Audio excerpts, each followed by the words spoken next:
Dear students, today in the class of discrete mathematics, we will discuss about the K-map of two variables. आज हम दो variables के K-map के बारे में स्टडी करेंगे।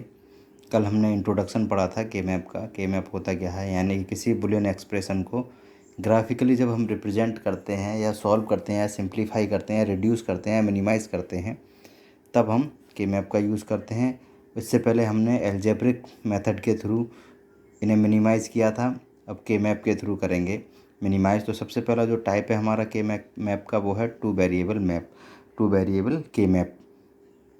टू वेरिएबल K-map में क्या होता है, दो वेरिएबल होंगे हमारे, या XY हों, X1 X2 हों या AB हों, ठीक है। दो वेरिएबल होंगे और दो वेरिएबल के अकॉर्डिंग जो उनका ग्राफिकल रिप्रेजेंटेशन होगा वो फोर स्क्वायर्स या सेल का होगा। फोर स्क्वायर्स और सेल का कैसे होगा वो देखिए, कल भी मैंने थोड़ा बताया था। मान लीजिए दो वेरिएबल है मेरे पास, ठीक है, और उसको मैंने बताया था 2 की पावर n।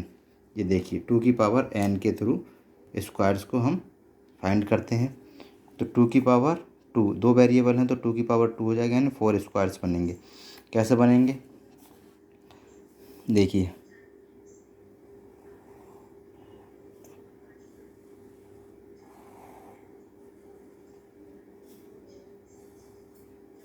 इस तरीके से इसके 4 स्क्वायर्स बनेंगे, ठीक है। और ये ठीक है x1 और x2, ठीक है, x1 और x2।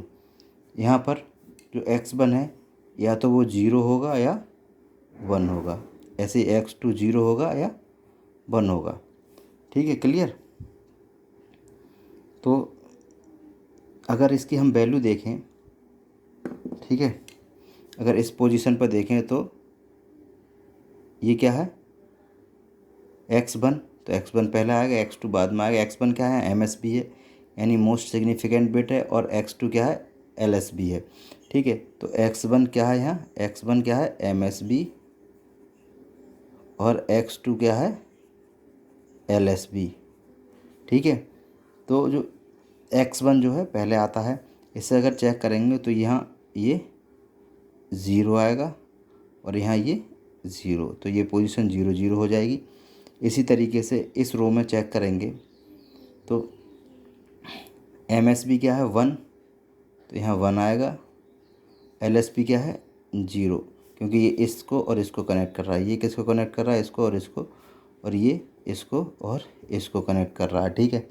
इसी तरीके से अब ये और ये, तो यहाँ हमारा MSB क्या है 0, LSB 1, इसी तरीके से यहाँ 1 एंड 1, ठीक है, क्लियर।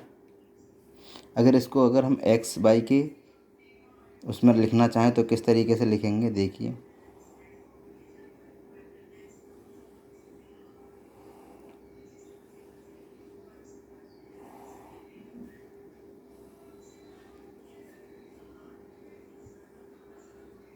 x1 और x2, ठीक है। तो ये पोजीशन हमारी क्या हो जाएगी, तो या तो ये अगर लिखेंगे तो ये क्या होगा, x1 का कॉम्प्लीमेंट होगा और ये x1 होगा।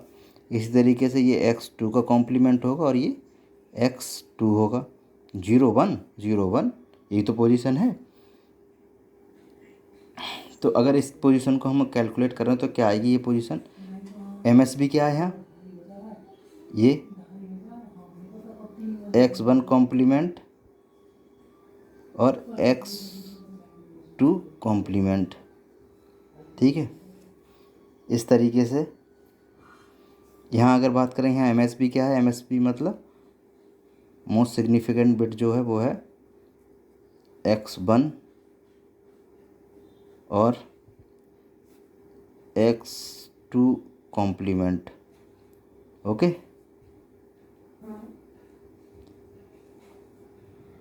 इस तरीके से यहाँ x1 कॉम्प्लीमेंट और x2 हो जाएगा, और यहाँ x1 और x2, ये पोजीशन इसकी आ जाएगी, ठीक है। क्लियर? इस तरीके से ये हमारा कैलकुलेट होता है। अब इसके एग्जाम्पल हम देखते हैं। एक क्वेश्चन है, उसके बारे में देखते हैं।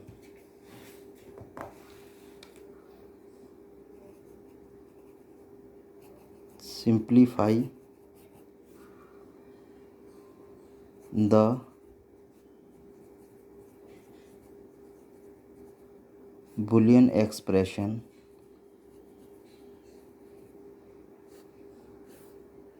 e x1, x2 is equal to x1 x2 plus x1 complement x2 complement plus x1 complement x2। ठीक है, इसे हमें सिंप्लीफाई करना है। तो सिंप्लीफाई करने के लिए सबसे पहले हम अगर इसका सॉल्यूशन देखें, तो सॉल्यूशन की बात करें तो क्या होगा। तो ये क्या है, ये कौन सा है, two variable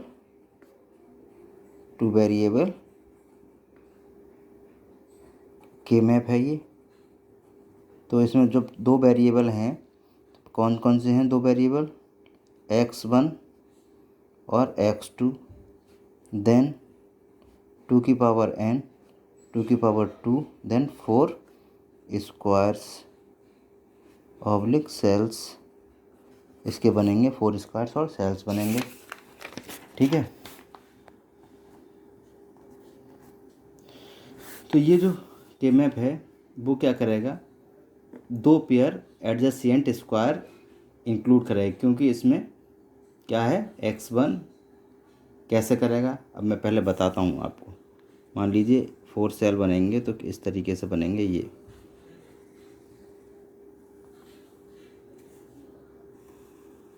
okay,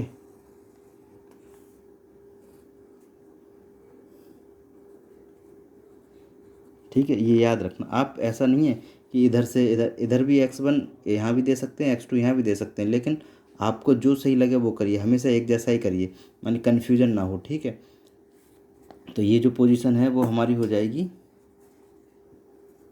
x1 complement, और ये x1, x2 कॉम्प्लीमेंट, और ये x2। तो हमारा जो एक्सप्रेशन है वो क्या है, पहला है x1 x2, x1 x2 कहाँ पर आएगा, x1 x2 यहाँ पर आएगा, तो इस पोजीशन को हम कर देंगे 1। ठीक है, x1 और x2, x1 यहाँ से आया, x2 यहाँ से आया, ये 1 हो गई पोजीशन। अगला क्या था, अगला था x1 complement x2 complement, x1 complement और x2 कॉम्प्लीमेंट। तो जहाँ है ये एक्सप्रेशन है वहाँ 1 हो जाएगा, और बाकी बचे हुए को हम 0 कर देंगे। तो x1 complement x2 complement, x1 complement ये आया और x2 कॉम्प्लीमेंट ये आया, तो ये पोजीशन भी हमारी 1 हो जाएगी। ओके, उसके बाद है हमारा plus x1 complement x2, x1 complement तो ये आ गया, x2 ये आ गया, तो ये पोजीशन भी 1 हो जाएगी, बाकी बची हुई पोजीशन हमारी 0 हो जाएगी। अब हम क्या करेंगे, इनको का लूप बना लेंगे। ठीक है, लूप बनाएंगे तो एक लूप ये बनेगा और एक लूप ये बनेगा। अब ये तो एडजेसेंट हो गया, मतलब दोनों लूप आपस से टकरा रहे हैं, तो हम कह सकते हैं कि जो के मैप क्या है, के map contains two pairs of adjacent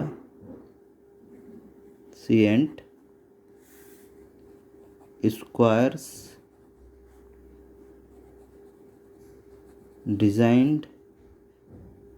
designated by loops। Adjacent है ये। तो वर्टिकल पेयर की बात करें तो पेयर रिप्रेजेंट, क्या रिप्रेजेंट कर रहा है, x1 कॉम्प्लीमेंट। ठीक है, इन दोनों में है ये पोजीशन सेम है।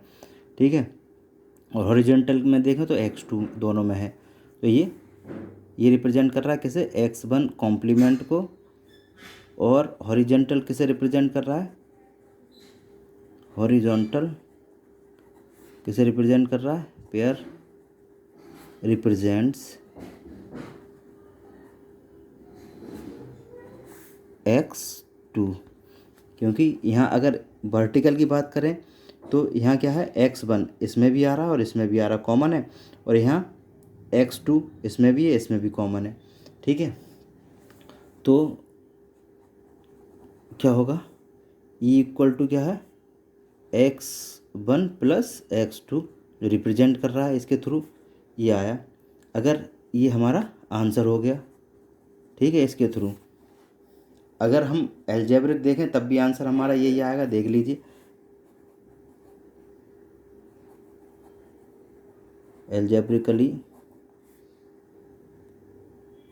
दिस कैन वेरीफाइड एज, मान लीजिए हमारे पास है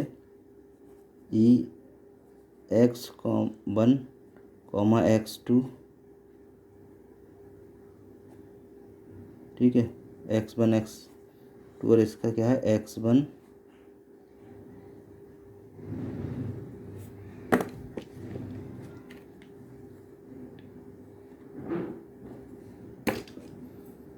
x1 डॉट x2 प्लस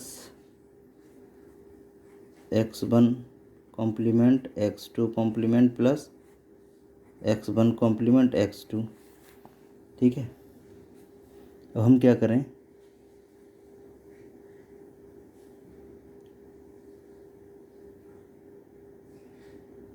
इसमें हम आइडेम्पोटेंट लॉ का यूज़ करते हैं, और x1 x2 plus x1 complement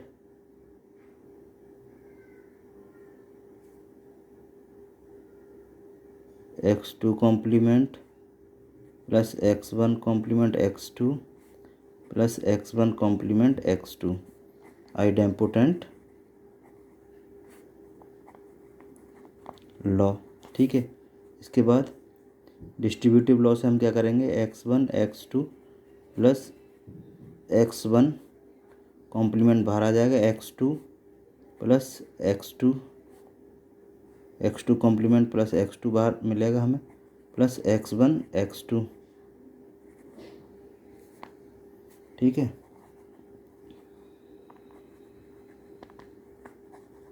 ये मैं समझाने के लिए बता रहा हूँ कि हाँ आंसर सेम होता है।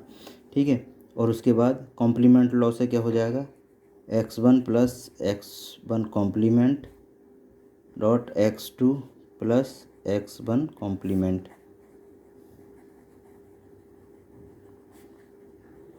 ओके, देन ये हो जाएगा x2 प्लस x1 कॉम्प्लीमेंट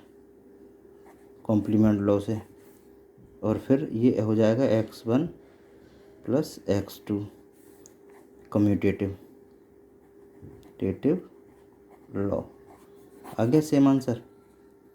तो आज की वीडियो लेक्चर में इतना ही, कल और एग्जाम्पल के साथ बात करेंगे। Okay, thank you students.